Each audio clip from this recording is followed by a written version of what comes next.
Subscribe करते वक्त bell icon को जरूर प्रेस करें जिससे लेटेस्ट एजुकेशनल वीडियोस का नोटिफिकेशन आपको मिलता रहे। इस वीडियो में मैं आपको ओलिगोपोली और डोपली मार्केट का बेसिक कॉन्सेप्ट समझाऊंगा थ्रू दी इजी एग्जांपल के जरिए, आसान एग्जांपलों के जरिए इनका बेसिक कॉन्सेप्ट समझाऊंगा। ओलिगोपोली मार्केट, ओलिगोपोली एक ग्रीक वर्ड है। ओलिगी मीन फ्यू मतलब कुछ, पोलिन मीन सेलर, कुछ सेलर होते हैं ओलिगोपोली मार्केट में। The number of firm is relative small और अ फ्यू, कुछ सेलर होते हैं, वही बात लिखी है। इस मार्केट में कुछ सेलर होते हैं मीन थोड़े होते हैं, ना इतने ज़्यादा होते हैं ना इतने कम होते हैं। हम इजीली गिन सकते हैं, इतने ज़्यादा नहीं होते कि हम गिन भी ना सकें, हम इजीली गिन सकते हैं। जैसे इसकी एग्जांपल ये है, एक कार, जो कार बनाने वाली मार्केट है उसमें जितनी भी कंपनीज हैं हम इजीली गिन सकते हैं।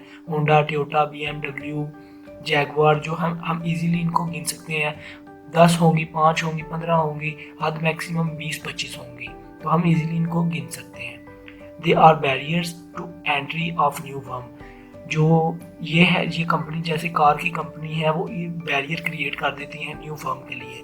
वो इजीली कोई भी जो न्यू फर्म है वो इतनी जल्दी कार की कंपनी स्टार्ट नहीं कर सकती, इसके लिए बहुत एक्सपेंस है और ये बहुत एक्सपेंसिव है। तो इसमें और बैरियर भी होते हैं क्योंकि उन्होंने इतनी अच्छी क्वालिटी प्रोवाइड कर देते हैं कि उनकी इतनी पुरानी एक्सपीरियंस होता है उस मार्केट में कि न्यू फर्म जो होते हैं इजीली स्टेबल नहीं कर सकते, मार्केट में इजीली स्टेबल नहीं कर सकते।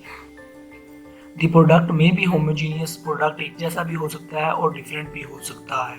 The firm are mutual interdependent, जो फर्म होते हैं दूसरे फर्म से जुड़े होते हैं। जैसे BMW जो है अपनी गाड़ियाँ 5-5 लाख में बेचना शुरू कर दे तो जो दूसरी टोयोटा, होंडा और जैगवार हैं वो तो एक दफ़ा हिल जाएंगी, उन पे बहुत ज़्यादा असर आएगा क्योंकि सारी डिमांड जो होगी मार्केट की, जो सारे कंज्यूमर होंगे, जो सारे ख़रीदने वाले होंगे वो तो BMW की गाड़ी खरीदेंगे क्योंकि वो अचानक से इतनी प्राइस नीचे ले जाती है और सस्ती देती है, जिसका इफेक्ट होगा, इसका असर दूसरी कंपनीज पे भी पड़ेगा। तो इसलिए जो है म्यूचुअल इंटरडिपेंडेंसी, एक दूसरे से कंपनीज जुड़ी होती हैं, एक दूसरे पे डिपेंडेंट होती हैं। सेलिंग कॉस्ट, सेलिंग कॉस्ट में वही है कि जो एक्सपेंसेस आते हैं, एडवर्टाइजमेंट के जो खर्चे आते हैं, हम अपनी चीज़ मार्केट, अपनी प्रोडक्ट को बेचने के लिए जो एडवर्टाइजमेंट करते हैं, जो फ्री में बोनसेस देते हैं, उसको उसकी सेलिंग कॉस्ट, उसको हम कहते हैं सेलिंग कॉस्ट।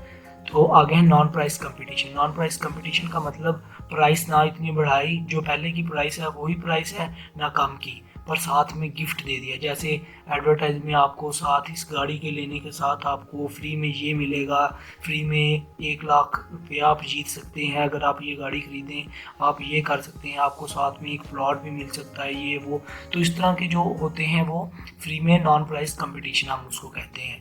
आगे है formation of cattle. Formation of cattle बहुत ज़रूरी है, इसको समझना है अपने ध्यान से। फॉर्मेशन ऑफ कैटल ये होता है कि जैसे कंपनीज जो होती हैं, एक कंपनी है वो प्रोवाइड कर रही है गाड़ी 5 लाख में, दूसरी कंपनी है वो कर देगी 4 लाख में, फिर वो कर देगी 3 लाख में। तो इसलिए इनमें एक कंपटीशन होता है जिसका इनको भारी नुकसान होता है और इनके नुकसान की वजह से कंज्यूमर फ़ायदे में रहता है। तो ये जो 2 कंपनी होती है ये कहती हैं हम आपस में क्यों कंपटीशन करें और बेनिफिट दूसरों को दें, हम आपस में कंट्रीब्यूटर कर लेते हैं, आपस में एक माहदा कर लेते हैं, आपस में एक दूसरे से मिल जाते हैं। तो जब वो मिल जाती हैं उसको कहते हैं फॉर्मेशन ऑफ कार्टेल। और उसके बाद उनमें कंपटीशन तो होता है पर डर्टी कंपटीशन नहीं होता, हैवी कंपटीशन नहीं होता। एक दूसरे को कंपटीशन कर रही होती है लिटिल फॉर्म में, पर ज़्यादा कंपटीशन नहीं होता और वो एक दूसरे से माहदा करके एक प्राइस को फिक्स कर लेती हैं और उसी प्राइस पे चीज़ों को बेचती हैं। आगे है डोपली मार्केट। डोपली मार्केट बिल्कुल सेम है ओलिगोपोली मार्केट के, कोई डिफरेंस नहीं, सिर्फ एक डिफरेंस है, इसमें 2 सेलर होते हैं, बेचने वाले सिर्फ 2 होते हैं, बाकी सारी चीज़ें सेम है। आई होप दोस्तों ओलिगोपोली मार्केट और डोपली मार्केट का बेसिक कॉन्सेप्ट तो पता चल गया होगा। अगर वीडियो अच्छी लगी हो